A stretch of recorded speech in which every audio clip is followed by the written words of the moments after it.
असे प्रकार महाराष्ट्रात सध्या घडतात. नाही, हे खूप दुर्दैवी आहे. मी वारंवार सगळ्यांना म्हणले, मी अनेक वेळा ही गोष्ट म्हणली आहे की मराठा समाज, धनगर समाज, लिंगायत समाज आणि मुस्लिम समाजाच्या अनेक वर्षाच्या मागण्या ज्या मी वारंवार फक्त प्रेस कॉन्फरन्समध्ये नाही, मी त्या पार्लमेंटमध्येही मांडलेल्या आहेत.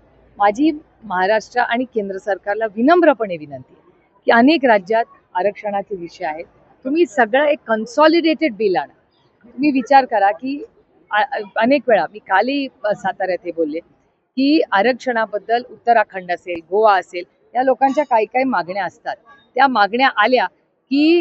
मागण्या आल्या की तिथून असं होतं की आता हे बिल पास करूया. माझा आनंद आहे जर गोवा असेल, उत्तराखंड असेल, झारखंड असेल, तिथल्या कुठल्या समाजाची मागणी असेल आणि ती सरकार पूर्ण करत असेल तर आम्ही ताकदीने त्याचं स्वागत करतो. त्या आरक्षणाला आम्ही सपोर्ट करतो.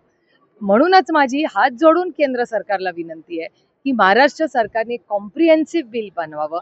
मराठा समाज, धनगर समाज, लिंगायत समाज, मुस्लिम समाज आणि ज्या कोणी समाजांच्या ज्या ज्या मागण्या आहेत त्याचं एक कन्सॉलिडेटेड बिल करा. ते केंद्र सरकारला पाठवा.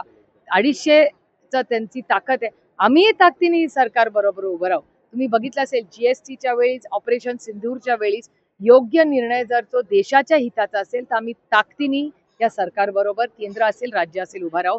तर एक कॉम्प्रिहेन्सिव्ह आरक्षणाचं बिल मराठा, धनगर, लिंगायत आणि मुस्लिम समाजाचं आलं आणि केंद्र सरकारने त्याच्यावर चर्चा ठेवावी आणि आपण सगळे मिळून या सगळ्या समाजांना न्याय देऊ. आम्ही ताकदीने जर सरकारने बिल आलं तर सरकारच्या बरोबर उभं राहू.